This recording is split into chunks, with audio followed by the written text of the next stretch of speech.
Podem se assentar, irmãos, e abram suas Bíblias no Evangelho de João, capítulo 2.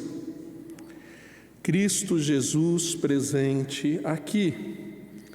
Certamente, o Deus que é presente, o Emanuel, o Deus conosco, está conosco aqui. Isso deve nos encher não apenas de alegria por tão honrosa, por tão solene presença, mas deve nos encher de temor e de tremor, sabendo que Ele sabe quem somos, Ele sabe o que precisa ser tirado de nós para que sejamos puros e adequados à Sua santa presença. Cristo Jesus esteve presente no templo e nós lemos sobre isso no Evangelho de João, capítulo 2, Evangelho de João, capítulo 2,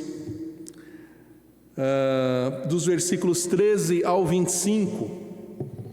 Evangelho de João, capítulo 2, versículos 13 a 25, nós lemos o seguinte, meus irmãos: estando próxima a Páscoa dos judeus, subiu Jesus para Jerusalém e encontrou no templo os que vendiam bois, ovelhas, pombas e também os cambistas, assentados, tendo feito um azorrague de cordas, expulsou do templo, bem como as ovelhas e os bois, derramou pelo chão o dinheiro dos cambistas, virou as mesas e disse aos que vendiam as pombas: tirai daqui essas coisas, não façais da casa do meu pai casa de negócio.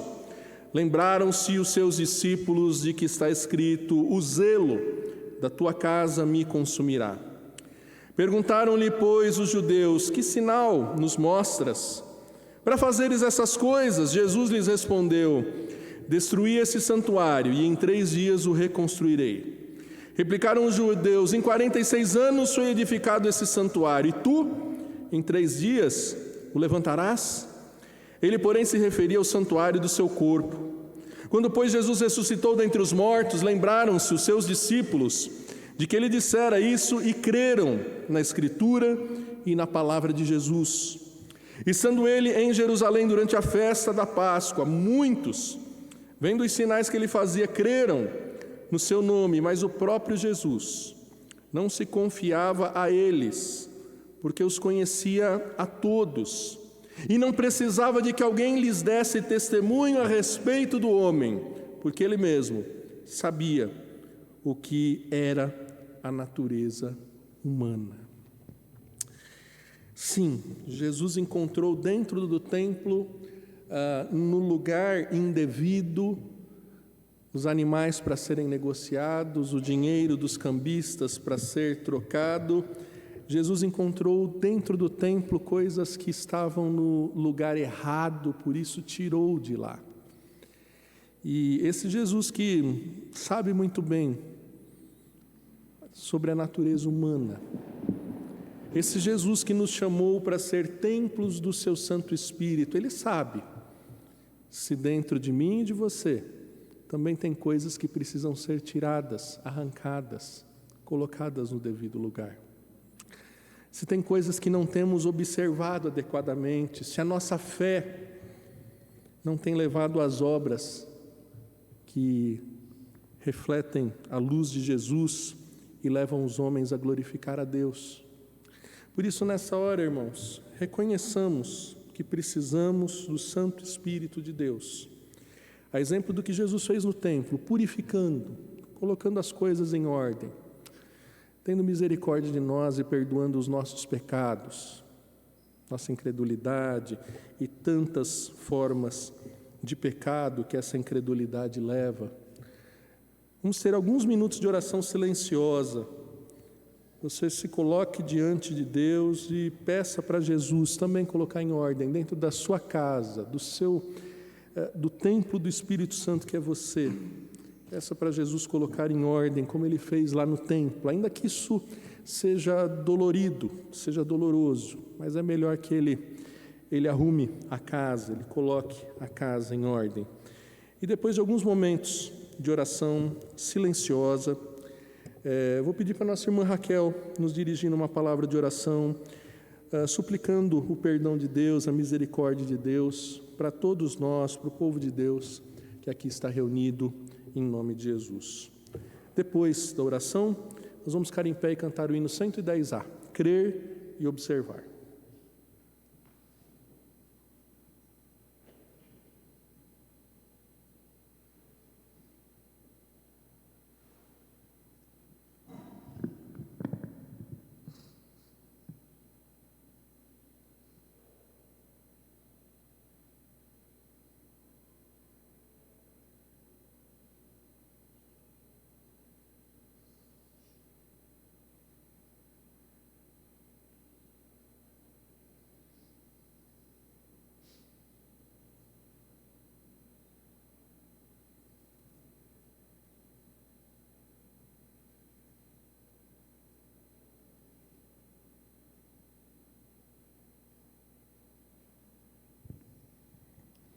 Senhor Deus, venho, Pai, entrar na Tua presença, Senhor, nesta noite e te pedir perdão, Senhor, pelos nossos pecados, Senhor. Nos ajuda, Senhor, a não viver, Senhor, uma vida, Senhor, igual Paulo fala, de nos conformarmos, Senhor, com as coisas desse mundo, ó Deus, pois somos luz do mundo, ó Deus, somos sal na terra. Nos ajuda, Senhor, a sermos cristãos, Senhor, verdadeiros, Senhor, neste mundo, ó Deus. Nos ajuda, Senhor, a deixar, Senhor, o velho homem cada dia para trás, Senhor, e não nos conformarmos, Senhor, com as coisas desse mundo, ó Deus, mas fazermos diferença nele, ó Pai. Nos ajuda, Senhor, como povo Teu, ó Deus, a fazermos mais, Senhor, pelo nosso próximo, ó Deus, pelo nosso vizinho, Senhor, pelo nosso amigo de trabalho, ó Deus, a orarmos uns pelos outros, assim como nós, Senhor, no nosso batismo, ó Deus, falamos que vamos fazer, Senhor. Nos ajuda, Senhor, a cada dia refletir, Senhor, no propósito de estarmos aqui nesse mundo, ó Deus. Nos dá força, Senhor, e nos ajuda, Senhor, a estarmos, Senhor, utilizando, Senhor, melhor o nosso tempo no dia a dia, Senhor, nossas vidas. Nos gastamos tanto com nossos prazeres, com as nossas próprias vontades, com coisas, Senhor, que podemos deixar para depois, ó Pai. E muitas vezes, ó Deus, nós investimos tão pouco, Senhor, na Tua palavra, em oração pelos nossos irmãos e por nós mesmos, Senhor. Abençoa, Pai, a semana de cada um aqui e fortalece o Senhor na fé e nos ajuda, Pai, a ter força, Senhor, pois os tempos estão difíceis, Senhor, sabemos, mas nos ajuda, Senhor, a fazermos diferença, Senhor, que a Tua igreja venha ser luz nesse mundo, Pai. Em nome de Jesus, amém.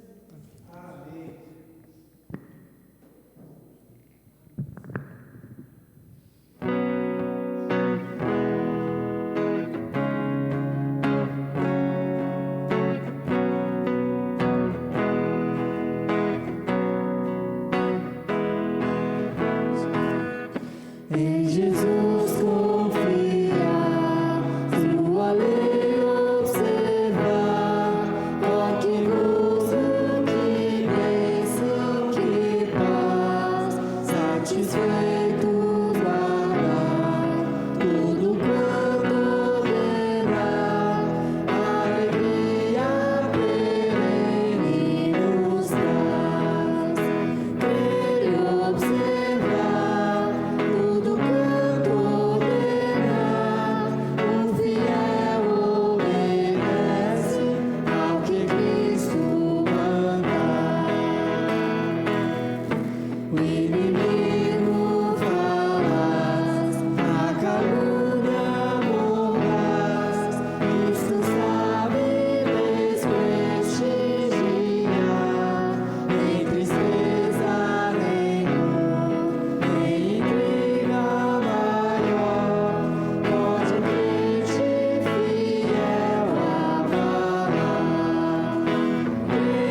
Podem se assentar, irmãos, e abram suas Bíblias no Evangelho de Mateus. Evangelho de Mateus, capítulo 5.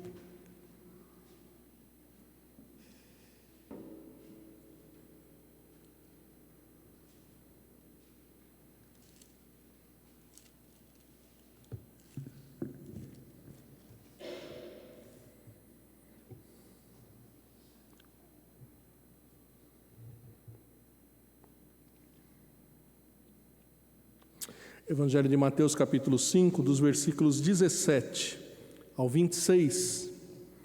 Mateus 5, do 17 ao 26, diz o seguinte, irmãos: Não penseis que vim revogar a lei ou os profetas. Não vim para revogar, eu vim para cumprir. Porque em verdade vos digo, até que o céu e a terra passem, nem um i ou um tio jamais passará da lei, até que tudo se cumpra. Aquele, pois, que violar um desses mandamentos, posto que dos menores, e assim ensinar aos homens, será considerado mínimo no reino dos céus. Aquele, porém, que os observar e ensinar, esse será considerado grande no reino dos céus. Porque vos digo que se a vossa justiça não exceder em muito a dos escribas e fariseus, jamais entrareis no reino dos céus. Ouvistes o que foi dito aos antigos: não matarás, e quem matar estará sujeito a julgamento. Eu, porém, vos digo que todo aquele que, sem motivo, se irar contra o seu irmão, estará sujeito a julgamento. E quem proferir um insulto a seu irmão, estará sujeito a julgamento do tribunal. E quem lhe chamar tolo, estará sujeito ao inferno de fogo. Se, pois, ao trazeres ao altar a sua oferta, ali te lembrares de que teu irmão tem alguma coisa contra ti, deixa perante o altar a tua oferta, vai primeiro reconciliar-te com o teu irmão e então, voltando, faze a tua oferta. Entre em acordo sem demora com o teu adversário, enquanto estás com ele a caminho, para que o adversário não te entregue ao juiz, o juiz ao oficial de justiça, e sejas recolhido à prisão. Em verdade te digo que não sairás dali, enquanto não pagares o último centavo. É muito caro não cumprir a lei de Deus. É muito caro. Como lemos, aquele que procura oferecer ao Senhor a sua oferta, sem a devida preocupação de estar em paz com seus irmãos, estar reconciliado com seus irmãos, está, na verdade, se colocando sob um risco de ser cobrado sobre algo caríssimo. Eu diria até impagável. Por isso, irmãos, que quando estamos cultuando ao Senhor, nós buscamos o perdão de Deus, reconhecendo nossa pecaminosidade, e especialmente num culto como o de hoje, que vamos participar do pão, do vinho, celebrando a nossa união com Cristo, a nossa comunhão como corpo de Cristo, é urgente, né? Que todos estejam em paz, independentemente do valor da oferta que você deposite no gasofilácio, independentemente do valor do seu dízimo, da sua oferta, é fundamental que você se concentre não apenas no aspecto vertical do culto, nosso relacionamento com Deus, mas também no aspecto horizontal do culto, porque o culto é um culto coletivo, o culto não é um culto individual, é um culto de corpo, de família, de irmãos que podem ter seus desentendimentos, podem ter suas discórdias, mas irmãos que devem caminhar em paz desde já, porque estarão para sempre unidos, né? Ninguém pode dizer: eu não vou na igreja porque eu não gosto daquele irmão, aquele irmão está em dívida comigo. Isso deve ser resolvido o quanto antes. Já devia ter resolvido. Se alguém aqui ainda tem alguma dívida com o irmão para resolver, resolva o quanto antes, Porque como lemos, é grave, oferecer culto ao Senhor sem estar em paz e comunhão com os irmãos. Mas é parte do culto também a oferta, o dízimo, e aqueles que assim estiverem preparados para fazer nesse culto, estando em paz com os irmãos, em paz com Deus, estando com alegria de coração para oferecer ao Senhor, você pode oferecer o seu dízimo, a sua oferta no gasofilácio, enquanto cantamos mais esse cântico que diz que a lei do Senhor é perfeita e restaura a alma. Vimos como Jesus ensina que Ele não veio cancelar a lei, Ele veio cumprir, e que a nossa prática, a nossa justiça, deve exceder em muito a dos escribas e fariseus também. Então, queridos, se você veio preparado para ofertar ao Senhor, faça isso enquanto cantamos esse cântico. Você que nos visita, não se sinta constrangido, isso é um compromisso dos membros dessa igreja que assumiram o compromisso de sustentar a obra de Deus aqui nesse lugar e até apoiando a plantação de igrejas em outros lugares. Esse é um momento muito especial do culto, muito precioso, e como vimos, não pode ser feito de qualquer jeito. Tem que ser feito com paz entre os irmãos, com alegria, pois é feito diante de Deus e para a glória de Deus. Vamos ficar em pé, cantar mais esse cântico. Após esse cântico, convido o nosso irmão presbítero Arnaldo para vir à frente e nos dirigir numa oração de gratidão pelo sustento do Senhor, de intercessão pelo sustento dos irmãos, e assim seguimos louvando a Deus e nos preparando para a pregação da palavra de Deus.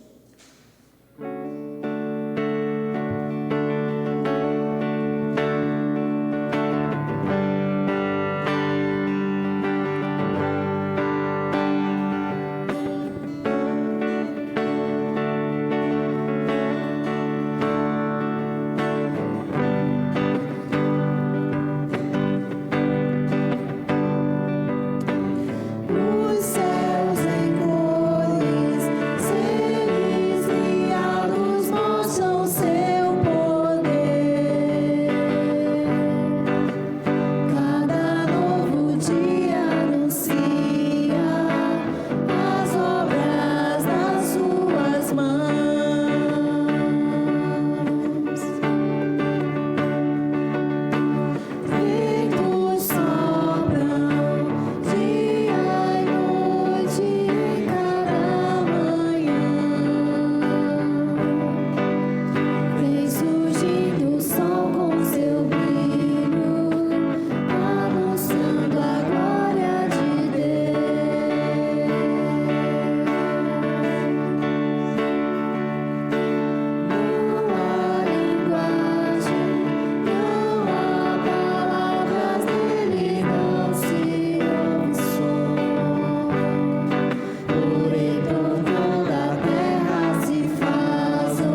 Pai nosso que está nos céus, Deus de amor e de misericórdia, obrigado pelas nossas vidas, Senhor Deus, e pela oportunidade de estarmos na Tua casa para prestarmos um culto a Ti, louvar e agradecer o Teu santo nome, Senhor Deus.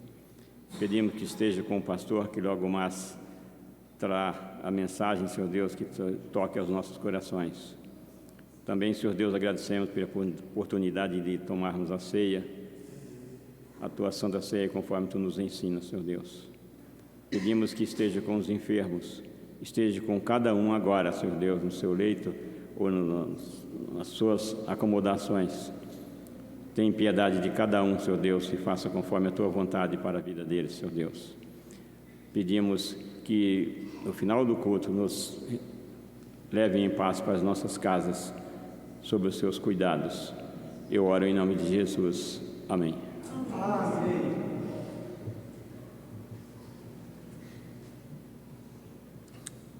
Ainda em pé, como a igreja está, convido a abrir a Bíblia no livro do profeta Isaías, capítulo 56.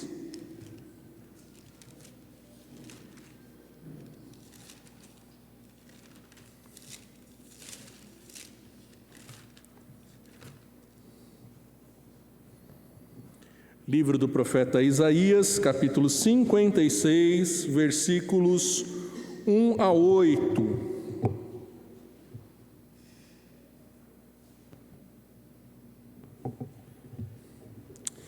Livro de Isaías 56, 1 a 8 diz o seguinte: Assim diz o Senhor, mantende o juízo e fazei justiça, porque a minha salvação está prestes a vir e a minha justiça prestes a manifestar-se. Bem-aventurado o homem que faz isso, e o filho do homem que nisso se firma, que se guarda de profanar o sábado e guarda sua mão de cometer algum mal. Não fale o estrangeiro que se houver chegado ao Senhor, dizendo: o Senhor, com efeito, me separará do seu povo. Nem tampouco diga ao eunuco: eis que eu sou uma árvore seca. Porque assim diz o Senhor aos eunucos que guardam os meus sábados: escolhem aquilo que me agrada e abraçam a minha aliança. Darei na minha casa e dentro dos meus muros um memorial e um nome melhor do que filhos e filhas, um nome eterno darei a cada um deles, que nunca se apagará. Aos estrangeiros que se chegam ao Senhor para o servirem e para o amarem, o nome do Senhor sendo desse modo servo seu, sim, todos os que guardam o sábado, não o profanando e abraçam a minha aliança. Também os levarei ao meu santo monte e os alegrarei na minha casa de oração. Os seus holocaustos e os seus sacrifícios serão aceitos no meu altar, porque a minha casa será chamada casa de oração para todos os povos. Assim diz o Senhor Deus, que congrega os dispersos de Israel, ainda congregarei outros aos que já se acham reunidos. Oremos ainda uma vez mais. Pai, ilumina o nosso entendimento, Senhor. Fala ao nosso coração, usa a minha vida para explicar a Tua palavra, Deus, e com Teu Santo Espírito coloca a Tua palavra no coração do Teu povo, habilitando, animando o Teu povo a perseverar em justiça, em juízo, cumprindo a Tua vontade, praticando a Tua lei. Em nome do Senhor Jesus, te pedimos e te agradecemos. Amém e amém. Podem se assentar, meus irmãos. Essa semana eu conversava com uma pessoa que está terminando o curso de Direito. Então a pessoa estuda lá seus 5 anos numa faculdade de Direito, se esforça para passar na prova da OAB, da Ordem dos Advogados do Brasil, e conversava com ela como é difícil em nossos dias essa profissão do advogado em tempos em que a justiça anda em muitos, sem generalizar, é lógico, porque toda generalização é equivocada, mas em muitos contextos, em muitos tribunais, corrupta. A justiça anda muito corrupta. Se houve notícias de vendas, de sentenças, de subornos, a gente tem visto. Nós estamos num país, meus irmãos, que, só para os irmãos terem uma ideia, 90% dos homicídios não foram esclarecidos, ou seja, 90% dos assassinos não são identificados, estão na rua. Então, quer dizer, se o crime contra a vida, a quebra do 6º mandamento, não matarás, não é algo grave, urgente, que dirá as outras transgressões da lei? Então veja como é difícil, né? E às vezes há uma desmotivação em se manter justo, se manter praticante das leis, cumpridores dos seus deveres, e é difícil, né? E o texto aqui chama o povo de Deus a isso. Assim diz o Senhor no versículo 1: mantende o juízo, fazei a justiça. Queridos, aqui, obviamente, o texto não está falando dos 250 artigos da Constituição do Brasil promulgada em 1988. Seria uma missão dificílima e, como obedientes a Deus e às autoridades por Ele instituídas, nós, como cidadãos brasileiros, somos responsáveis em cumprir a Constituição. Mas veja, nós não estamos sendo chamados aqui a conhecer os 250 artigos da Constituição de 88, nem os 361 artigos do Código Penal, nem como presbiterianos Deus está falando assim: olha, vocês precisam cumprir os 152 artigos da Constituição da IPB. Aqui, quando está falando de justiça, quando está falando de justiça, está falando das 10 regras, dos 10 mandamentos dados ao Senhor. Lei do Senhor na Bíblia pode ser entendida sobre 3 aspectos. Primeiro, a lei civil de Israel.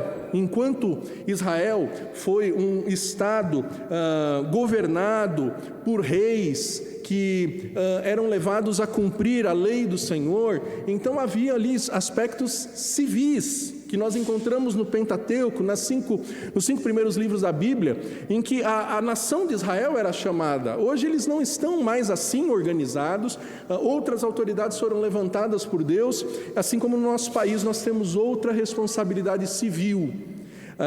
Mas isso não quer dizer que o Código Civil de Israel não ensina como organizar da melhor forma um Estado. Também não está falando da lei cerimonial, que é um outro aspecto que nós encontramos no Antigo Testamento, especialmente nos livros de Êxodo, de Levítico e repetidos em Deuteronômio, de como deve ser o comportamento no culto, no templo, porque era válido para o templo em Jerusalém. E o próprio livro, o Novo Testamento, e especialmente Hebreus, nos mostra que Cristo cumpriu, que todos aqueles sacrifícios eram sombras do que devia vir. O que já seria extremamente complexo observar tanto a lei civil quanto a lei cerimonial de Israel. Mas aqui a lei moral, os 10 mandamentos, os 4 primeiros que, resumidos, nos levam a amar a Deus sobre todas as coisas, com toda a nossa força, com todo o nosso entendimento, com todo o nosso coração, com toda a nossa alma. E os outros 6 mandamentos, cujo resumo é amar a Deus amar ao próximo como a nós mesmos. Então, quando Deus está chamando o povo, nos seus dias, a cumprir a justiça, Ele está falando disso. Ele está falando: olha, mas nem os 10 mandamentos vocês estão observando. Isaías foi levantado para profetizar num tempo em que o povo até se reunia no templo, até trazia os seus sacrifícios no culto, mas a injustiça se multiplicava de muitas formas, cabe dizer que o livro de Isaías, no Antigo Testamento, só perde para o livro de Salmos em referência à justiça. Isaías vai falar sobre justiça 58 vezes das 371 que a Bíblia diz. Ou seja, 15% das menções à palavra justiça na Bíblia estão no livro de Isaías. O livro de Salmos, 84 vezes, 22% das menções estão em Salmos. E aí depois nós vamos lá para o Novo Testamento, que é a carta aos Romanos. Vai falar 29 vezes de justiça, das 371 vezes. Então, quer dizer, se você olhar para Romanos, Isaías e Salmos, você olhou para 45% do que a Bíblia fala sobre justiça. 45%, só esses 3 livros dentro dos 66 do cânon. E veja, por exemplo, Isaías 1,17, já de saída, introdução do livro, vai chamando a atenção dos leitores sobre a preocupação de Deus com a justiça, com a prática da justiça naqueles dias. Veja só, Isaías 1,17, diz lá: aprendei a fazer o bem, atendei a justiça, repreendei ao opressor, defendei o direito do órfão e pleiteai a causa das viúvas. De saída, Deus já chama atenção: falta justiça entre vocês, vocês precisam aprender justiça, vocês precisam buscar isso. Veja o versículo 28, Isaías 1:28, mas os transgressores e os pecadores serão juntamente destruídos, e os que deixarem o Senhor perecerão, porque Deus estava avisando que essa injustiça não ficaria impune, não ficaria esquecida. Isaías capítulo 5, versículo 7, olha só: porque a vinha do Senhor dos Exércitos é a casa de Israel, e os homens de Judá são a planta dileta do Senhor. Este desejou que exercessem juízo, e eis aí quebrantamento da lei, justiça, e eis aí clamor. Ou seja, Deus tinha um plano para a casa de Israel, mas esse plano só se cumpriria quando houvesse a prática da justiça entre o seu povo, no povo de Deus. Isaías 5,16, veja só: mas o Senhor dos Exércitos é exaltado em juízo, e Deus é santo, Deus o santo é santificado em justiça. Um dos salmos vai dizer que o trono de Deus é embasado na justiça. Então, justiça é algo central, mas às vezes na busca da justiça se quebram mandamentos de uma forma legalista. Os 2 grandes perigos para o povo de Deus são ou o extremo do legalismo, como nos dias de Jesus, escribas, fariseus faziam, até inventando leis, interpretações que não estavam na palavra do Senhor, regras que tornavam a vida pesada e até inviável, ou outro extremo. Tem o extremo do legalismo e tem o extremo do liberalismo, ou seja, uma vida sem regras, uma vida libertina, uma vida sem parâmetros de justiça. Então você vê que Isaías tem esse tema como central. Isaías 56 vai nos mostrar a importância de cumprir a justiça. Em primeiro lugar, a razão para cumprir a justiça. Em segundo lugar, a recompensa de cumprir a justiça. E em terceiro lugar, a reunião dos que cumprem a justiça. 3 R's para ficar fácil da gente gravar. Vamos à razão. A razão para cumprirmos a justiça. O versículo 1 nos explica: por que deviam praticar a justiça? Ora, porque a minha salvação está prestes a vir e a minha justiça está prestes a manifestar-se. Veja que Deus não apenas apresenta o terrível juízo dele que se avizinhava, o terrível encontro dos transgressores da lei com o tribunal de Deus, mas Deus também apresenta a sua salvação como razão para que a justiça fosse praticada. Isaías 59 mostra que Deus procurou quem praticasse a justiça. Veja só, Isaías 59, 4. Ninguém há que clame pela justiça, ninguém que compareça em juízo pela verdade, confiam no que é nulo, andam falando mentiras, concebem o que é mal e dão luz à iniquidade. Versículos 8 e 9. desconhecem o caminho da paz, nem a justiça nos seus passos, fizeram para si veredas tortuosas, que andam por elas e não conhecem paz. Por isso, está longe de nós o juízo e a justiça não nos alcança, esperamos pela luz, e eis que há só trevas pelo resplendor, mas andamos na escuridão. Versículo 14, olha só, no mesmo Isaías 59, pelo que o direito se retirou, a justiça se pôs de longe, porque a verdade anda tropeçando pelas praças, a retidão não pode entrar, sim, a verdade sumiu, e quem se desvia do mal é tratado como presa. O Senhor viu isso e desaprovou não haver justiça, viu que não havia ajudador algum e maravilhou-se de que não houvesse um intercessor, pelo que o seu próprio braço lhe trouxe a salvação e a sua própria justiça susteve. Vestiu-se de justiça como de uma couraça, e pôs o capacete da salvação na cabeça, pôs sobre si vestes de vingança, e se cobriu de zelo como de um manto, e segundo as obras dele se retribuirá. Veja, Deus do seu alto e sublime trono olha para a terra, não encontra um justo sequer, ele mesmo se veste de justiça e vem colocar a justiça em prática na terra. E essa vestimenta de justiça, ao mesmo tempo, é vestimenta de salvação. Veja Isaías 61, versículo 10 e 11. Isaías 61, versículo 10 e 11. Regozijar-me-ei muito no Senhor, a minha alma se alegra no meu Deus, porque me cobriu de vestes de salvação e me envolveu com o manto da justiça, como noivo que se adorna de turbante, como noivo que se enfeita com as suas joias. Porque como a terra produz os seus renovos, e como o jardim faz brotar o que nele semeia, assim o Senhor fará brotar a justiça e o louvor perante as nações. Veja, isso alegrava o Senhor. Essa necessidade, essa oportunidade de vir à terra vestido de justiça, trazendo salvação, trazendo e produzindo aquilo que lhe era natural, essencial. O Deus justo produz justiça, assim como um jardim produz flores, assim como a terra produz os seus frutos. Isso se viu, meus irmãos, na vinda do Senhor Jesus. Por isso nós lemos o Evangelho de Mateus, quando Jesus disse: olha, eu não vim revogar a lei. Jesus diz: eu vim cumprir.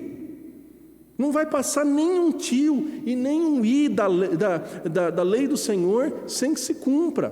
Passará o céu e a terra, mas a sua palavra se cumprirá. E do mesmo modo, o Senhor Jesus, como o Senhor Deus em Isaías diz: olha, então, vocês cumpram a justiça. Se a salvação veio, se a justiça de Deus veio, agora vocês têm uma razão a mais para cumprir a justiça. Aquela justiça que vocês não cumpriam, Jesus mesmo veio e cumpriu no lugar de vocês. Vocês agora não serão salvos pela prática da sua justiça, mas porque agora vocês têm salvação, vocês devem ser justos. Aquilo que Paulo disse, né? Pela graça sois salvos mediante a fé, isso não vem de vós, é dom de Deus. Não de obras para que ninguém se glorie, mas para andar nas boas obras que de antemão estão preparadas. Ter salvação não nos isenta da responsabilidade de sermos justos e cumpridores da lei do Senhor. Antes nos dá uma razão a mais para responder ao amor de Deus, responder à visita de Deus, à presença de Deus, estando preocupados e interessados em ser justos como Ele é justo, ser santo como Ele é santo. Então, a primeira razão que temos para praticar a justiça, num contexto de tantas injustiças, de tantas transgressões, é que a justiça veio. Veja, nos dias de Isaías era uma promessa para o futuro. Deus está dizendo: a justiça vai vir, a minha salvação vai vir. Nós agora olhamos para trás, diferente de Isaías que olhava para frente na história, nós olhamos para trás na história e vemos: a salvação já veio, a justiça já veio. O apóstolo Paulo esclarece que a justiça de Deus está no Evangelho. Olha só, Romanos 1,17. Romanos 1,17 diz lá: Romanos 1:17. Visto que a justiça de Deus se revela no Evangelho, de fé em fé, como está escrito, o justo viverá pela fé. Ou, em outras palavras, o crente é justo. Se o justo viverá pela fé, o crente deve ser justo. E o próprio apóstolo Paulo nos esclarece um pouco mais sobre essa vinda da justiça de Deus. Olha só, Romanos 3, 21 em diante. Romanos 3, 21 em diante diz: mas agora, sem lei, se manifestou a justiça de Deus, testemunhada pela lei e pelos profetas. Ou seja, a justiça de Deus já veio. Como? Justiça de Deus mediante a fé em Jesus Cristo, para todos e sobre todos os que creem. Ou seja, os crentes recebem dessa justiça. Porque não há distinção, pois todos pecaram e carecem da glória de Deus, sendo justificados gratuitamente por sua graça, mediante a redenção que é em Cristo Jesus, a quem Deus propôs no seu sangue, como propiciação mediante a fé, para manifestar a sua justiça, por ter Deus, na sua tolerância, deixado impunes os pecados anteriormente cometidos, tendo em vista a manifestação da sua justiça no tempo presente, para Ele mesmo ser justo e justificador daquele que tem fé em Jesus. Duas maneiras de enfrentar o tribunal de Deus. Chegue diante do tribunal de Deus com as transgressões da lei que você tem cometido e tente argumentar com Ele que Ele deve te absolver. Que afinal você não pecou tanto assim, teus pecados não são tão graves assim. Quem consegue se defender diante do tribunal de Deus com a sua justiça, com a justiça própria? Agora, outra forma é chegar diante do tribunal de Deus, revestido pelo sangue de Jesus, que, como lemos, faz propiciação, e propiciação é cobertura, cobre, esconde. E diante de Deus, apresentar a sua fé no Salvador, no Jesus Cristo Redentor, em quem está a propiciação dos seus pecados. Apresentar-se diante de Deus tendo Jesus como seu advogado. Esses sim, como diz o Salmo 32, serão bem-aventurados, porque têm os seus pecados perdoados e têm os seus pecados cobertos, propiciados. Essa é uma boa razão para você cumprir a lei de Deus? Ter a salvação em Jesus te motiva a agradar a Deus, a fazer a vontade de Deus? Te motiva a não ser um homicida num país com tantos homicídios impunes? Ter a salvação de Jesus te motiva a não ser um adúltero num país com tanta prostituição, com tanto adultério?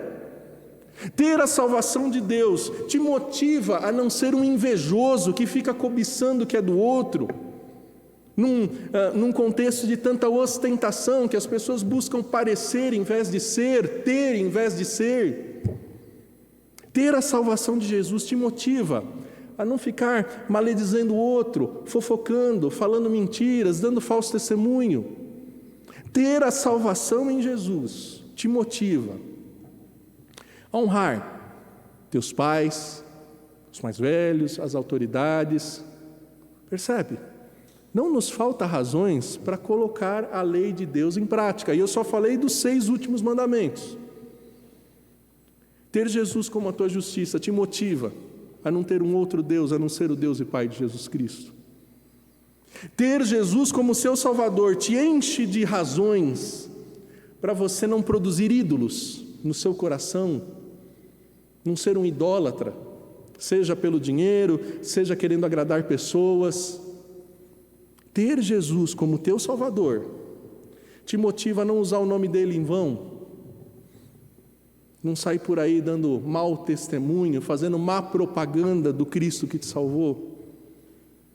E agora o tema central de Isaías 56, ter Jesus como teu Salvador, como a tua justiça, aquele que praticou a lei no teu lugar e sofreu a condenação da lei no teu lugar, te enche de motivação em guardar um dia em 7 na semana para se santificar, para descansar e para abençoar aqueles que precisam ser abençoados, ou seja, guardar o 4º mandamento?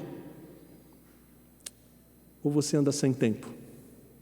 ou você não tem boas razões para separar um tempo para Deus, santificar um dia especial para Deus. Percebe? Não nos falta razões para cumprir a lei de Deus.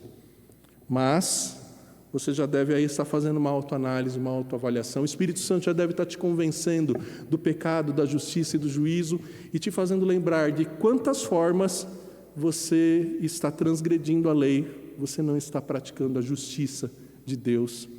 E pior, como disse Jesus, a nossa justiça tem que exceder em muito a dos escribas e fariseus. Nós temos razões demais para andar na lei de Deus, para cumprir a lei de Deus, não para sermos salvos, mas porque já somos salvos, porque a salvação de Deus já veio até nós. Então veja, não falta razão para praticar a justiça, mas há recompensas em praticar essa justiça. Se já não era o suficiente a salvação como uma boa razão para praticarmos a justiça, o texto segue nos mostrando que a prática da justiça tem recompensas. Olha só que interessante, o versículo 2 diz assim: bem-aventurado o homem que faz isso, e o filho do homem que se firma em guardar de profanar o sábado e guardar a sua mão de cometer algum mal. Feliz, bem-sucedido é quem guarda a lei do Senhor. Quem não quer ser feliz, bem-aventurado, quem não quer que a sua vida vá bem? E aqui está o caminho do sucesso. Qual que é o caminho do sucesso?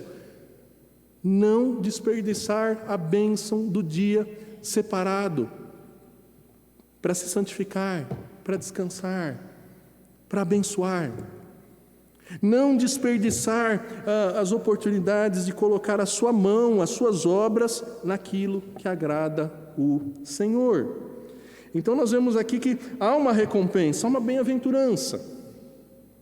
E quando eu leio esse versículo 2, eu me lembro do Salmo 24. Veja comigo, Salmo 24. Quem vai subir no monte do Senhor? Quem vai permanecer na presença do Senhor? Olha o que Davi, o homem segundo o coração de Deus, aprendeu sobre essa pergunta, esse interesse de estar na presença de Deus. Olha só, Salmo 24, versículos 3 a 6. Quem subirá ao monte do Senhor? Quem há de permanecer no seu santo lugar? Olha só, o que é limpo de mãos e puro de coração, que não entrega sua alma à falsidade, nem jura dolosamente, este obterá do Senhor a bênção e a justiça do Deus da salvação. Tal é a geração dos que fazem o quê? Dos que o buscam, dos que buscam a face do Deus de Jacó. O que você está fazendo aqui hoje? Você não veio buscar o pastor, você veio buscar a presença de Deus. Você não veio buscar a palavra do pastor ou dos irmãos, você veio buscar a palavra de Deus. O que você faz quando você se organiza e dedica um tempo em oração? Você está buscando ao Deus de Jacó. Você está separando tempo, organizando a sua agenda para buscar a presença de Deus. E é disso que o texto está falando. Quem faz isso é bem-aventurado, é bem-sucedido. Vou ler de novo, versículo 2. Bem-aventurado o homem que faz isso, o filho do homem que nisso se firma, que se guarda de profanar o sábado. E aqui, de saída, eu já trago um breve resumo sobre o quarto dos 10 mandamentos. Você está lembrado? 6 dias trabalharás e o 7º será do Senhor, né? Aliás, o assunto está bem em evidência, né? Essa história da jornada 6x1, 4x3. Veja, 6x1 quem inventou foi Deus. É claro que eu não quero colocar o 6x1 do direito trabalhista em pé de igualdade com 6x1 dos 10 mandamentos. Mas 6x1 está na Bíblia. Por quê? Assim como temos que devolver o dízimo como prova de que Deus nos deu muito mais do que precisamos, temos que separar um dia em 7 como prova de que Deus nos deu muito mais tempo do que precisamos. Se está faltando tempo é que somos desorganizados, é que a nossa agenda está bagunçada. Ponto. Ponto. Não tem outra explicação. Eu sei que existe a discussão, mas é para guardar o sábado, nós guardamos o domingo. Veja, há 2000 anos, Jesus Cristo nos deu uma razão maravilhosa para que o dia da reunião do povo de Deus, o dia do partir do pão, o dia da coleta das ofertas, o dia do ensino da palavra seja o primeiro dia da semana e não o último. Jesus ressuscitou no primeiro dia da semana, esse é o dia da celebração. O Espírito Santo foi derramado num primeiro dia da semana. Pentecostes aconteceu num domingo e não num sábado. Eu sei que depois mudou o nome, tem todas essas questões, mas a questão é, nós guardamos o sábado, o primeiro dos sábados. Quando você vai no grego e aparece lá naqueles textos, no primeiro dia da semana, está lá escrito o primeiro dos sábados. Tá? Então, só para a gente não gastar tempo com essa questão que já há mais de 2000 anos está pacificada. A questão é, em 6 dias você tem que separar um para buscar ao Senhor.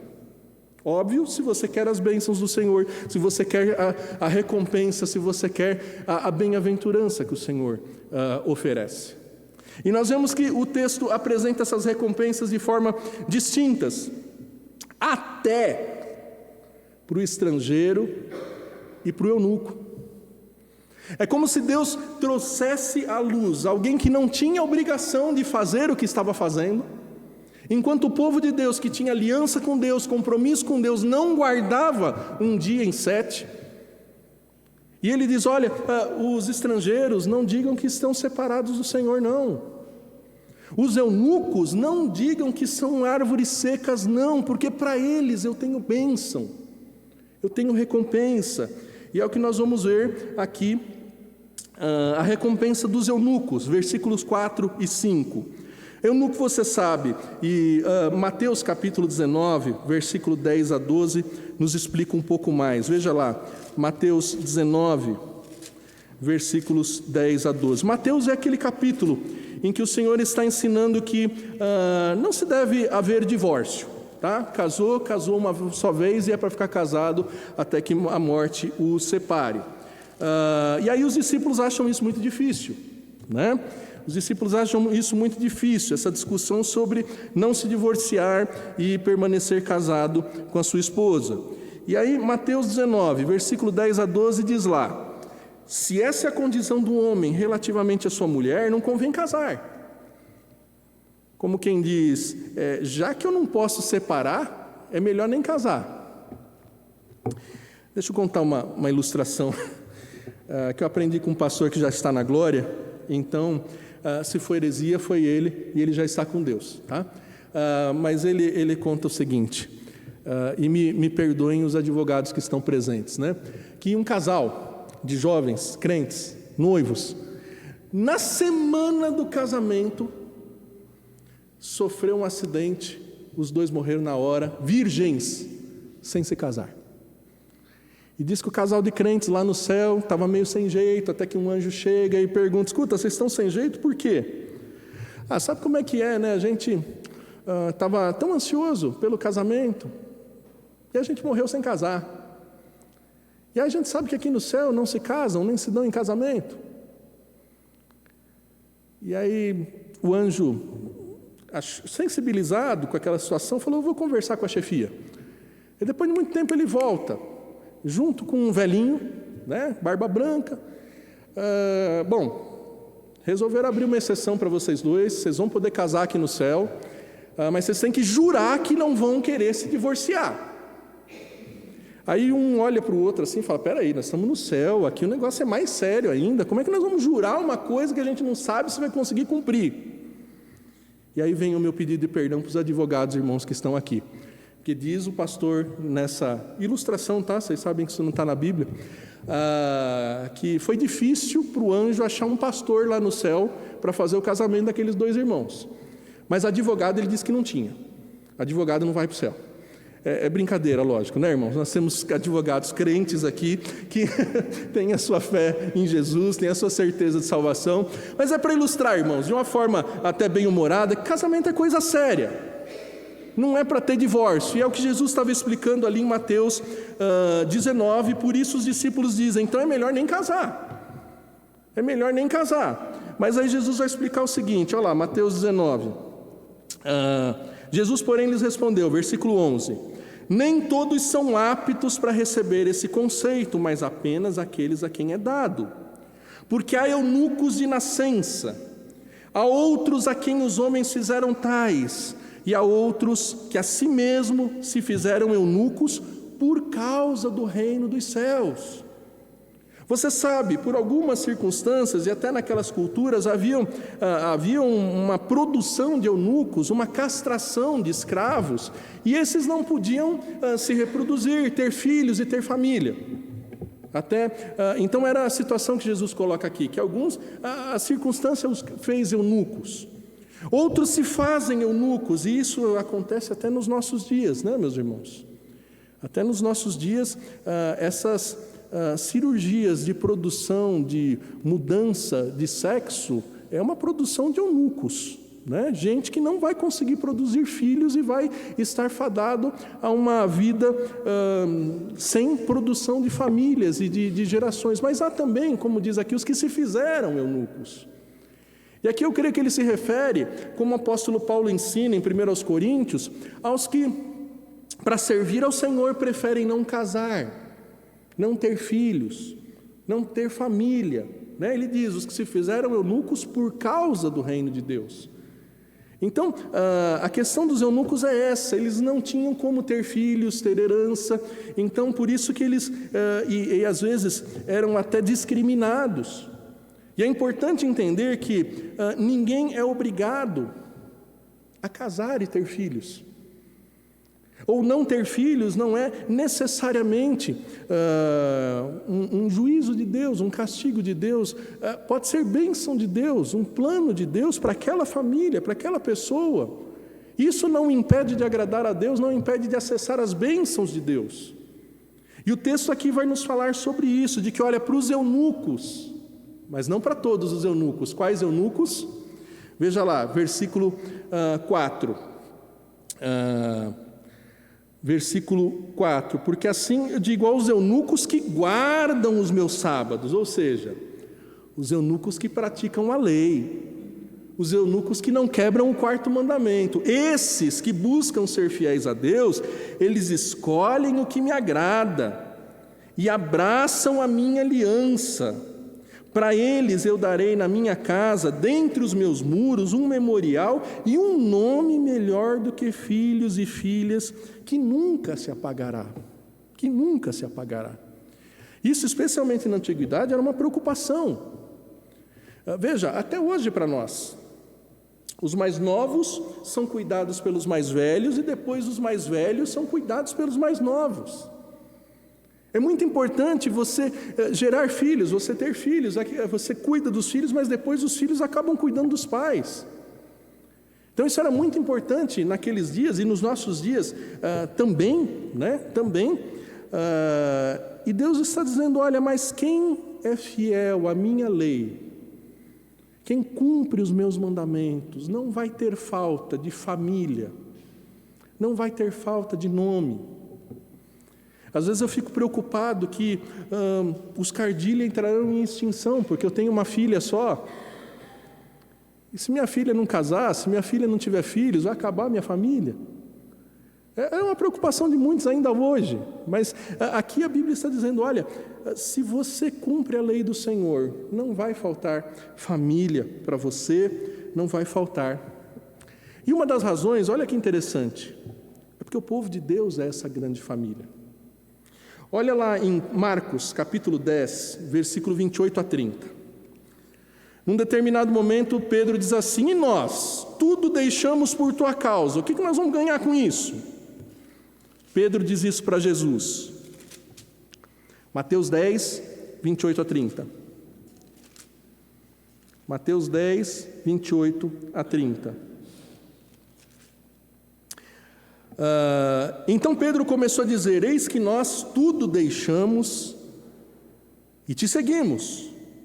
Tornou Jesus, em verdade eu vos digo que ninguém há que tenha deixado casa, ou irmãos, ou irmãs, ou mãe, ou pai, ou filho, ou campos, por amor de mim e por amor do Evangelho, que não receba já no presente o cêntuplo de casas, irmãos, irmãs, mães, filhos e campos com perseguições no mundo por vir, e no mundo por vir a vida eterna. Percebe que bênção? Aquele que crê no Senhor Jesus, aquele que aceita o Senhor Jesus como seu Senhor e vive debaixo do governo dele, obedecendo a ele, não vai ficar órfão, não vai ficar sem fruto, não vai ficar sem família. A igreja é essa grande família. Nós temos, por exemplo, o exemplo é bom, né, irmãos? Às vezes acontece essas falhas de comunicação. Mas um eunuco, no livro de Atos, que apesar de ser um alto funcionário da rainha de Candace, lia o profeta Isaías e não entendia o que dizia, lembram disso? E aí vem Filipe, o evangelista, e diz: entendes o que lês? E aí ele explica o evangelho, provavelmente o texto de Isaías 53, que falava de Jesus. E aí esse eunuco, ele é batizado, ele é inserido na família de Deus. Esse eunuco recebe o nome da família de Deus, aquele nome que Efésios 3,15 diz que é o nome que Deus dá para toda a família. E, por fim, esse eunuco, como os demais crentes, tem a promessa de Apocalipse 2,17. Veja comigo, Apocalipse 2,17. Apocalipse 2,17 diz lá, Apocalipse 2,17 diz: quem tem ouvidos ouça o que o Espírito diz às igrejas, ao vencedor dar-lhe-ei maná escondido, bem como lhe darei uma pedrinha branca, e sobre essa pedrinha está escrito um nome novo, o qual ninguém conhece, exceto aquele que o recebe. Apocalipse 3,12. Apocalipse 3,12. Ao vencedor falo-ei coluna e santuário do meu Deus, e daí jamais sairá. Gravarei também sobre ele o nome do meu Deus, o nome da cidade de Deus, a nova Jerusalém que desce dos céus, vinda da parte de Deus, e o meu novo nome. Percebe? A promessa de Isaías, lá em Apocalipse, sendo explicada. Ainda que seja um eunuco, ainda que seja alguém discriminado, recriminado, ele pode ser família de Deus, ele pode receber o sobrenome, que é acima de todo nome do nosso Deus para todo sempre. Então, há uma recompensa para todos os eunucos? Não. Para os que não profanam o sábado, para os que cumprem a lei, para os que cumprem a justiça. E também os estrangeiros, né? A recompensa para os estrangeiros, versículos 6 e 7. Os estrangeiros que chegam ao Senhor, lá em Isaías 56, 6, para o servirem e para amarem o nome do Senhor, sendo desse modo servos seus, sim, todos os que guardam o quê? O sábado, não profanando e abraçando a minha aliança, também os levarei ao meu santo monte. Lembram de Davi que iria ir no Salmo 24? Quem habitará no monte do Senhor? Quem vai poder ficar lá na presença do Senhor? Deus está dizendo: levarei ao meu santo monte e os alegrarei na minha casa de oração. Quem aqui tem o DNA de judeu? Teu avô era judeu? Teu bisavô era judeu? Teu tataravô era judeu? Provavelmente nenhum de nós tem a genética direta de Abraão, de Isaac, de Jacó, tudo estrangeiro. Bom, só de ser brasileiro a gente já não é israelita, né? Tudo estrangeiro, que aos olhos de alguns israelitas mal entendedores da palavra, achavam que só eles poderiam estar no monte do Senhor, na presença do Senhor. E olha a promessa aqui: eu vou levar os estrangeiros para a casa de oração para todos os povos. Casa de oração para todos os povos. Veja que promessa gloriosa. Deus já tinha um plano para os estrangeiros desde que Ele ensinou Abraão a fazer a circuncisão. Você vai lá em Gênesis 17, versículo 12, você vê Deus ensinando a Abraão: olha, a circuncisão é para os da sua casa, mas também se tiver um estrangeiro aí que receba a promessa, circuncida ele, e Abraão circuncida estrangeiros, conforme Gênesis 17, 27. E aí nos dias de Jesus, o que acontecia, irmãos? O templo, ele tinha lá o lugar santo, onde estava o altar, onde era oferecido sacrifício. E os homens judeus ficavam numa primeira parte do templo, mais ao fundo ficavam as mulheres judias com as crianças, e bem ao fundo aqueles que não eram do povo judeu. E era naquele espaço bem ao fundo que Jesus tinha encontrado os cambistas, os vendedores de animais. E era por isso que quando Jesus chegava no templo de Jerusalém, ele botava para fora, porque entre outras razões, aqueles vendedores, aqueles cambistas estavam ocupando espaço que era para os gentios, para aqueles homens piedosos que, ainda que não tivessem uma origem familiar e uma herança judaica, eles podiam e deviam se achegar ao templo. Eles podiam trazer e deviam trazer as suas orações ao Senhor. E é por isso que quando Jesus faz isso, ele diz: olha, minha casa será chamada casa de oração para todas as nações. Para todas as nações. E a gente chega no livro de Atos, capítulo 10. O apóstolo Pedro ainda não tinha entendido direito isso. E Deus manda Pedro ir pregar para um tal de Cornélio. E Pedro, que era daquele judeuzão que achava que nenhum outro de outra nação seria recebido no povo de Deus, ele não entende claramente, de modo que Deus tem que dar uma visão para Pedro de um lençol caindo dos céus com animais imundos, lembra? E Deus diz: mata e come, não considere impuro aquilo que Deus purificou. E ali, no livro de Atos, a gente começa a ver os gentios sendo recebidos. E o apóstolo Paulo entende isso e explica isso na carta aos Efésios. Olha que coisa maravilhosa, Efésios 2, de 11 a 18. Efésios 2, de 11 a 18. Irmãos, eu estou tentando ser o mais rápido possível, porque esse texto aqui é para 3 horas de pregação. Mas, por isso eu poderia citar outros textos, mas eu estou tentando ser bem rápido e bem dinâmico. Efésios capítulo 2, versículos 11 a 18, só para a gente entender como essa recompensa chegou aos estrangeiros.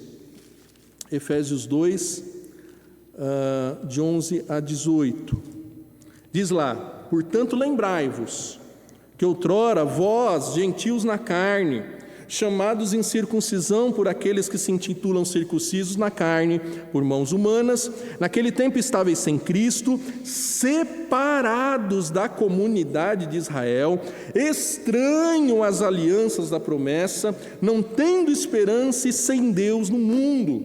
Mas agora Cristo Jesus, em Cristo Jesus, vós que antes estáveis longe, fostes aproximados pelo sangue de Cristo, porque Ele é a nossa paz, o qual de ambos fez um, tendo derribado a parede da separação que estava no meio da inimizade.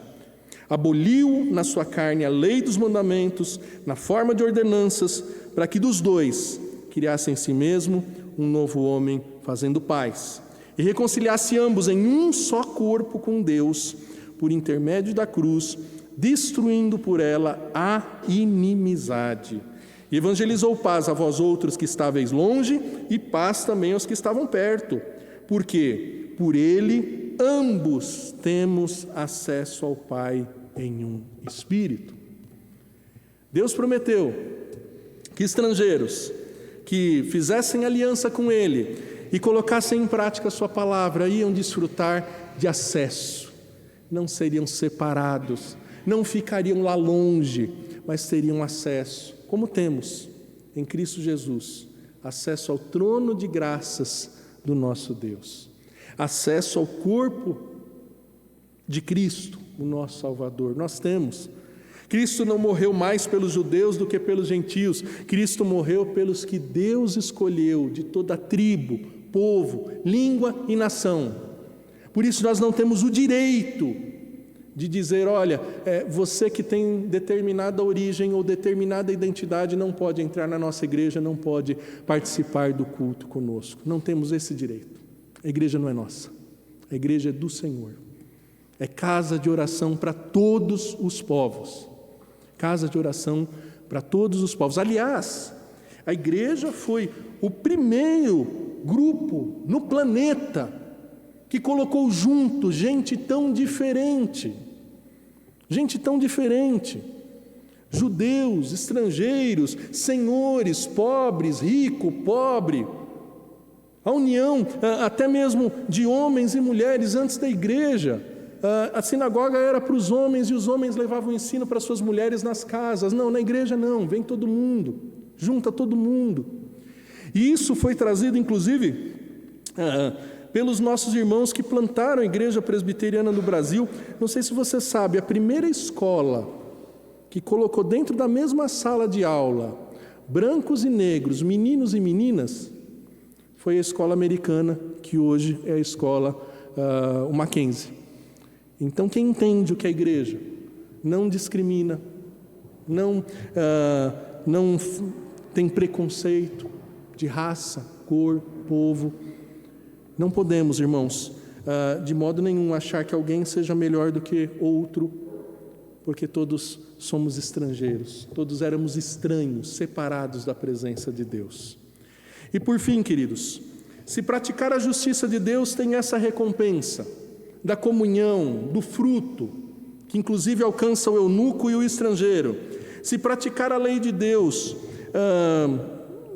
tem a razão de sermos salvos. Praticar a lei de Deus nos fará um dia estarmos juntos. Veja o versículo 8. Assim diz o Senhor, que congrega os dispersos de Israel.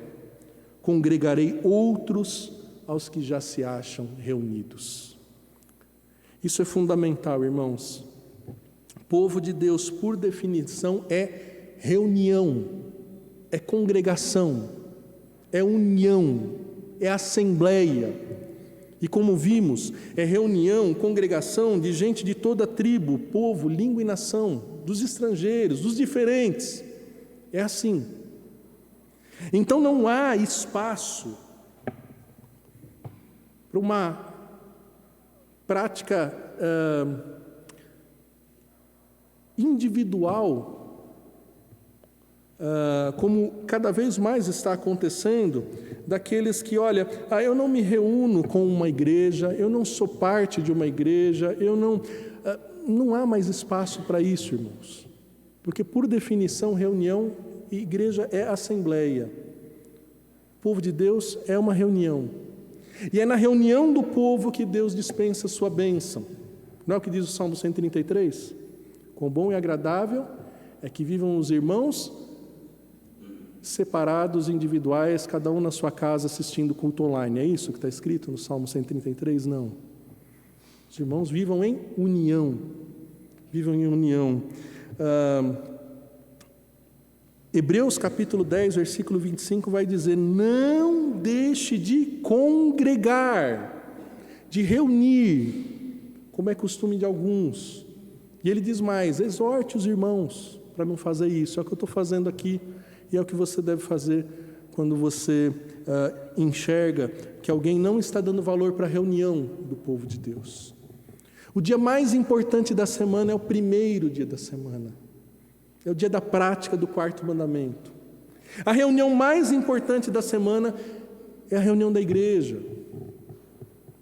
E a igreja não pode achar que hoje em dia vai mudar de regime 6:1 para o regime 20:1 ou para o regime 13:1 ou para o regime 27:1. Está entendendo o que eu estou falando?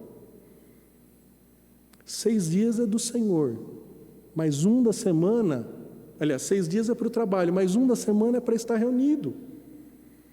Não é uma vez por mês, não é uma vez a cada 15 dias, não é uma vez a cada 3 semanas.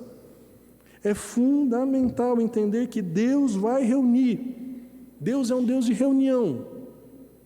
E tanto é assim que olha como é que termina o livro do Apocalipse. Capítulo 22. Capítulo 22 do Apocalipse. Quando Deus restaurar todas as coisas e fizer um novo céu e uma nova terra, vai ter um lugar que é o ponto de encontro do povo de Deus. Olha só, capítulo 22, versículo 2 em diante. No meio da praça, de uma outra margem do rio, está a árvore da vida, que produz 12 frutos, dando fruto mês em mês, e as folhas da árvore são para a cura dos povos. Nunca mais haverá qualquer maldição. Nela estará o trono de Deus e do Cordeiro. Os seus servos o servirão, contemplarão a sua face, e na sua fronte está o nome dele. Então, não haverá noite, nem precisam de luz, nem da luz do sol, porque o Senhor brilhará sobre eles e reinarão pelos séculos dos séculos.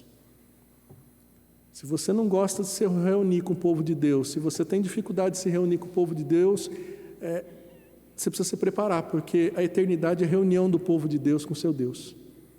A eternidade é a reunião do povo de Deus com seu Deus. Olha quem que vai ficar de fora. Apocalipse 22, versículo 10 a 15. Disse-me ainda: não seles a palavra da profecia desse livro, porque o tempo está próximo. Continue o injusto fazendo a sua injustiça, continue o imundo sendo imundo, o justo continue na prática da justiça. A importância de continuar praticando a lei do Senhor. O santo continue a se santificar. Eis que eu venho sem demora, e comigo está o galardão que tenho para retribuir a cada um segundo as suas obras. Olha a prática da justiça. A prática da justiça quando Jesus voltar. Eu sou o alfa e o ômega, o primeiro e o último, o princípio e o fim. Bem-aventurados os que lavam as suas vestes no sangue do Cordeiro, para que lhe assista o direito à árvore da vida e entrem na cidade pelas portas. Fora ficam os cães, os feiticeiros, os impuros, os assassinos, os idólatras e todo aquele que pratica mentira. Quem não pratica a justiça, quem não pratica a lei de Deus vai ficar de fora. Mas quem, como alguns eunucos, como alguns estrangeiros, pratica a justiça, não profana o sábado, organiza sua agenda, está interessado na reunião do povo de Deus com Deus, esses vão ter a recompensa, porque eles têm razão de sobra para dedicar o seu tempo ao Senhor. Esses é os que Deus vai reunir e vai manter junto dele para sempre. Vamos celebrar essa união, essa reunião. Eu convido irmãos presbíteros para virem à frente e distribuirmos o pão e o vinho, que nos faz lembrar que estamos unidos como corpo de Cristo e para sempre estaremos reunidos com o Cordeiro. Peço que o nosso irmão presbítero Jaider, presbítero Remilton, venha à frente e ajudem o presbítero Arnaldo na distribuição dos elementos.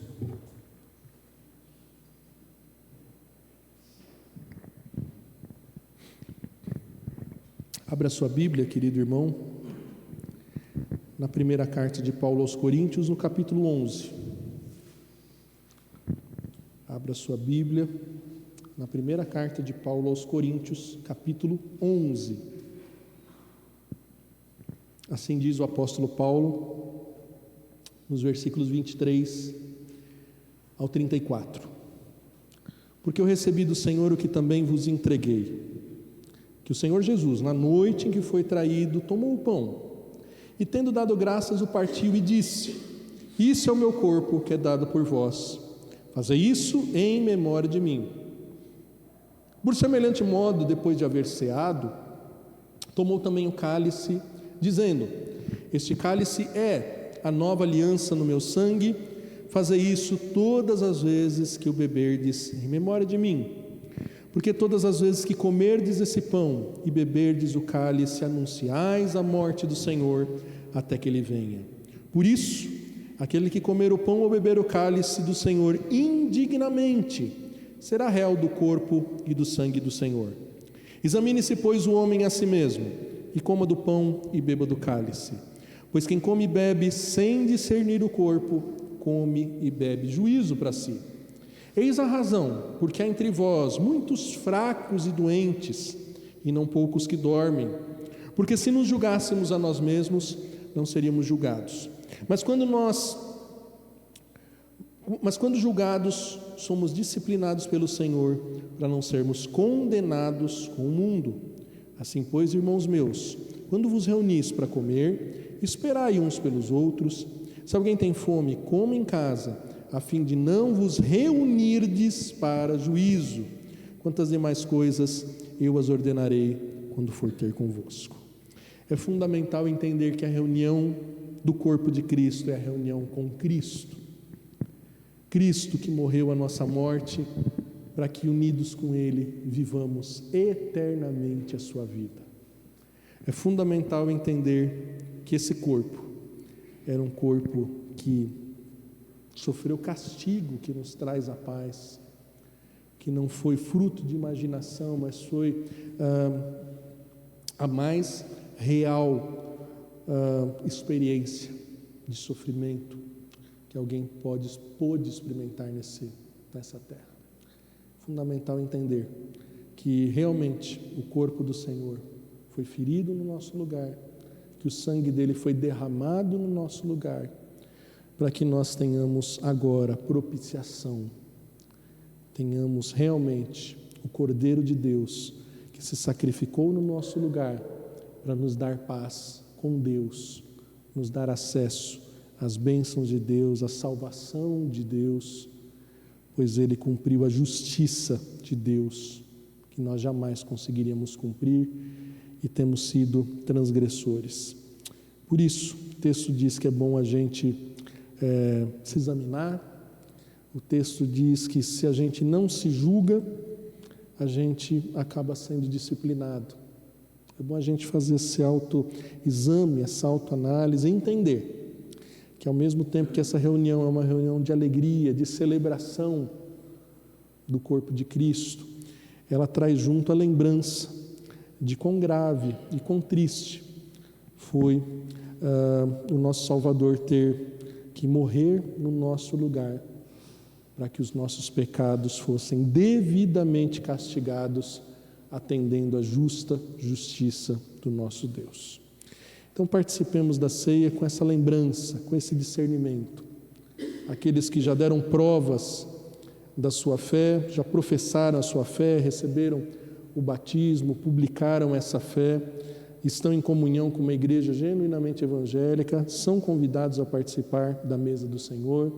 Se você ainda não recebeu o batismo numa igreja genuinamente evangélica, como a igreja presbiteriana nós teremos a maior alegria em te explicar e te preparar para ser membro da igreja visível do Senhor e assim participar sem juízo, mas com graça desse meio de graça que o Senhor preparou. Vamos orar. Pai bondoso, em nome do Senhor Jesus, pedimos que o Senhor tome a parte dos alimentos do uso comum e agora abençoe a sua igreja que participa em obediência à tua palavra, que se reúne nesse dia em obediência à tua palavra, Senhor. Assim como pedimos que o Senhor tome do uso comum a parte desses alimentos, nós pedimos que o Senhor tome cada um de nós, Senhor, cada vez mais em consagração, em santificação, em obediência à tua palavra, Senhor, pois não nos falta razões para isso e queremos ser bem-aventurados, queremos ser felizes na obediência da tua palavra, na prática da tua justiça, Senhor. Dá-nos essa bênção, Senhor, capacita-nos e envia-nos para essa prática assim que terminar esse culto. Assim te pedimos em nome do Senhor Jesus. Amém. Amém. Então, como lemos, o apóstolo Paulo disse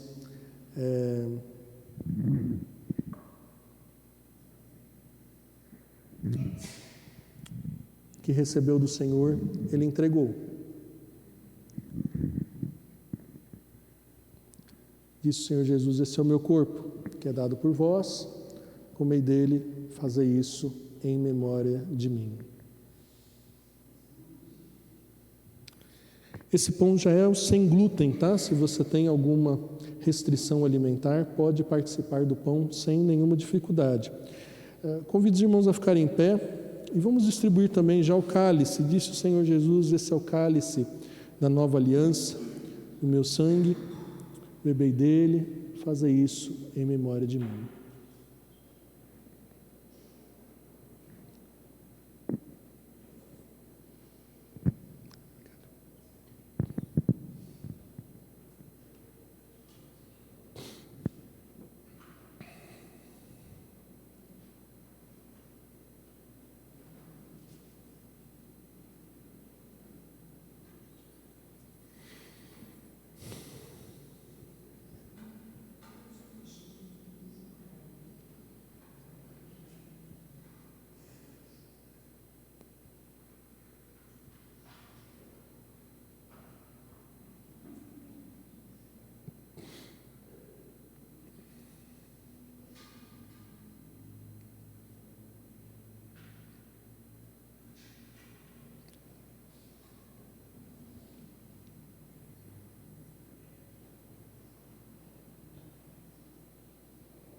Todos receberam? Ninguém foi esquecido involuntariamente? Diz o Senhor Jesus: esse é o meu corpo, que é dado por vós, comei dele, fazei isso em memória de mim. Em obediência e fé à palavra de Deus, participemos juntos, todos, do pão.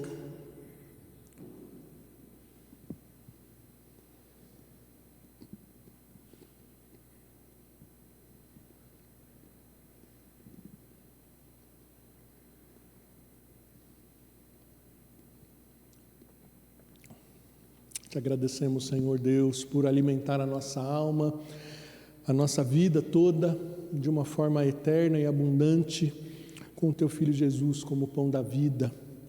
Te agradecemos, Senhor, por essa bênção, tendo entregue, não economizado, nem poupado o Teu Filho por amor de nós. Em nome de Jesus. Amém. A correta administração do sacramento distribui não apenas o alimento, mas também o cálice, como o Senhor Jesus fez, dizendo: esse cálice é a nova aliança no meu sangue derramado em favor de muitos. Bebei dele, fazei isso em memória de mim. Não me canso de lembrar que a nova aliança é aquela em que o Senhor Deus prometeu jamais se lembrar dos nossos pecados, porque o próprio Cristo atendeu à justiça, sendo perfeitamente obediente e cumprindo todos os requisitos da antiga aliança, de modo que agora acessamos na nova aliança pela fé, da graça e do perdão de Deus. Participemos lembrando da nova aliança.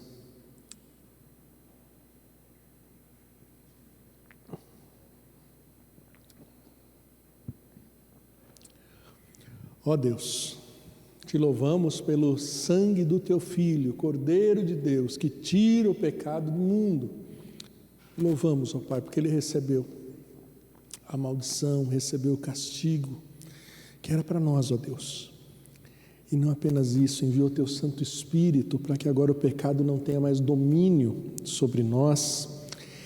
E promete voltar, ó Deus, para um dia de novo participar do fruto da videira, um dia, ó Deus, estarmos todos reunidos, sem a presença do pecado, Em nome de Jesus te agradecemos e te louvamos. Amém.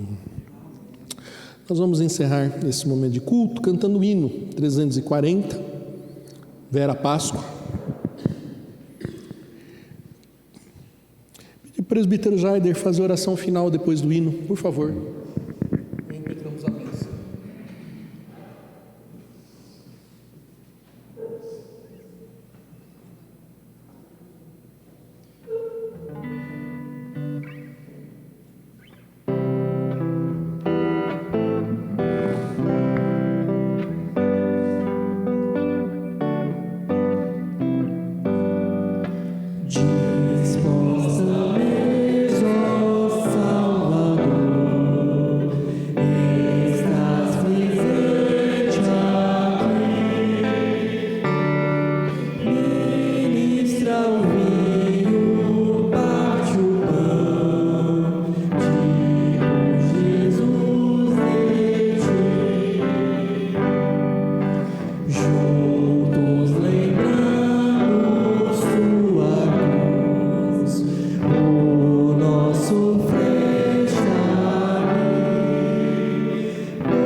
Senhor Deus, nós estamos aqui, o teu povo reunido, para prestar este culto a Ti.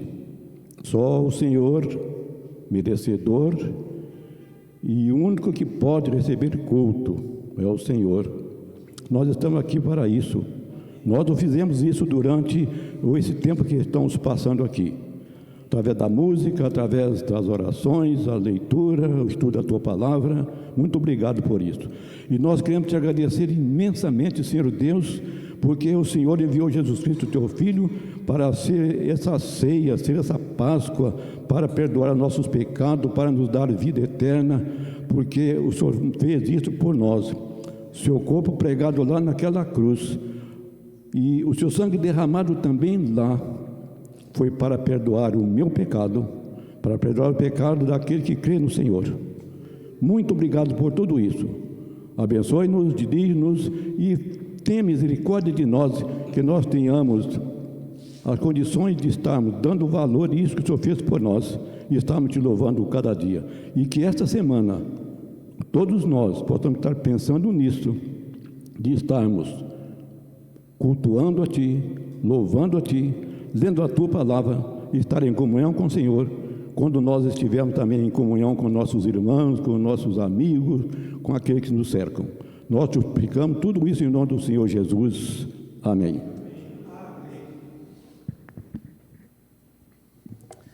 Meus irmãos, que a graça maravilhosa do nosso Senhor e Salvador Jesus Cristo, que o amor de Deus, o nosso Pai, e que as ternas e eternas consolações e comunhão com o Espírito Santo repouse sobre todos nós, povo de Deus, agora e para todo sempre. Amém.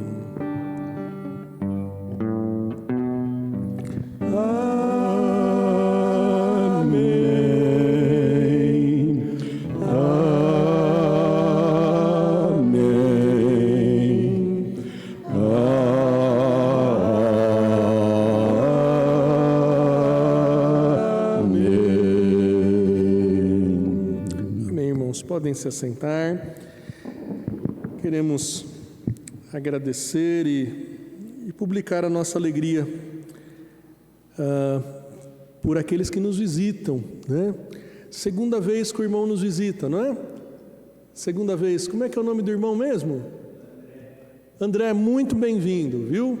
Muito bom revê-lo aqui mais essa noite, cultuando a Deus conosco. Volte mais vezes, é uma alegria receber a tua visita e tê-lo congregando conosco, se reunindo conosco, sendo assim a vontade de Deus. Tem lá no fundo também uma irmã que é a... Seu nome, irmã, por favor?